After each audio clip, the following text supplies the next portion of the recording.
Hello and welcome to Mining Review Africa. My name is Hlengiwe Mutaung.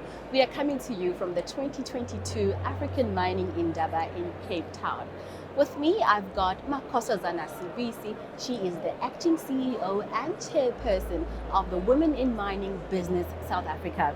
Khosi, thank you for joining me. Thank you. You're welcome. Yes. Now, tell us about WIMBS SA. What are the main objectives that you have there? Okay, WIMBS is an organization, actually a platform that we created for women in mining business. And these are the women who are operating in the value chain of mining. Most of them were with WIMBS, an organization that represents women in mining who aspire to be CEOs, and but WIMBS is women in mining business. And the reason why we actually established it is that we realized that as one person owning a company, as a woman wanting to be included in the value chain to supply product or service, it's very difficult because the industry is still to a certain extent male dominated, especially at the middle management. So we thought if we create this platform where women can speak in one voice and actually access these opportunities coordinated manner. So that's what WIMBS is all about. And when was WIMBS founded and how has the reception been thus far? Yeah, WIMBS was founded last year. We had, during COVID, when we all were all in our PJs and all that, we started WIMBS. And we actually kind of had a launch, it was October 2021. I must say that we have seriously progressed from that time. For us to actually be at the Mining Indaba 2022, it's really an achievement. Khosi, tell us about where you've been before you joined WIMBS and some of the challenges that you have faced in that space in mining as a woman. Yeah. Well, I started in mining as an employee, working for a gold mining company as a group corporate affairs executive. And it was only when I was there and now understanding the mining industry, how it can create wealth for host communities and also for women. And then I then decided to exit that gold mining company, and I set up my own mining company. That is actually mining right now in Limpopo, but I just now sit on the board of that company. So really my journey was like an employee, and then I understood, gave me the overview of how the mining industry operates, and then I went on to start Kusela Women in Investments that ended up starting mines in the coal fields, Wheatbank. Yeah, so there's still mining is going on there.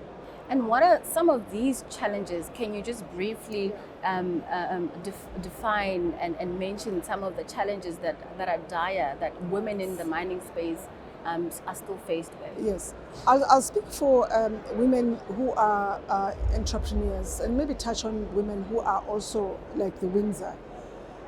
For women who are employed, underground and above ground, especially the one underground, some of the companies, even though that is changing, the challenge when I came in was the ablution services.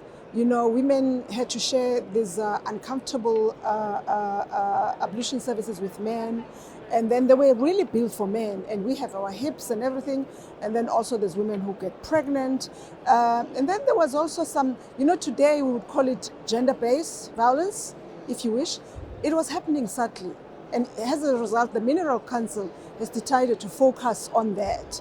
So also the challenge was, I remember when I joined this company as an executive, we women look at life a certain way, and I was thinking of, yes, we have to create value for the shareholders, but in the meantime, we should not disregard the host communities.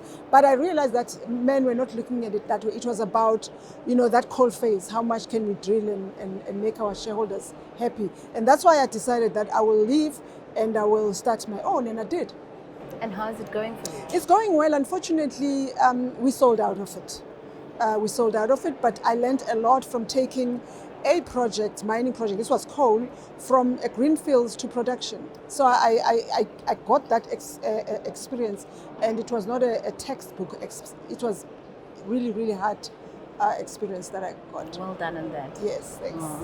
So what can women what can women do to continue making a greater impact within the mining sector? I think what we have to do, we have women in mining, like I was saying, who are executives or who are aspired to be executives. And then we have entrepreneurs. And the women who are inside must look out for the women who are entrepreneurs, because it's hard to be an entrepreneur in the mining space because you're dealing with men. So what needs to change really is also, you know, when you talk to some of our members and people are like, I haven't been able to access opportunities, there's sexism, there's whatever. So you sit and say, are you complying with the regulations, or not with the expectations of you by the company that you want to supply to? Because companies are not going to change their supply policies for you. So you have to understand that and comply. Are you with CICP? Are you registered? And you find that there's loopholes. So WIMBS, we actually want to make sure that by the time we introduce a company to a mining company, a company meaning our member, they are compliant. So it's not difficult. So then we arrange quarterly sessions where we get CEOs of mining companies to come and talk to them. We also roundtables with procurement people who are saying, because we find mining companies saying, we want women-owned businesses that we can do business with. But when you try and help them, you find that the women don't comply. So that's why we started WIMBS.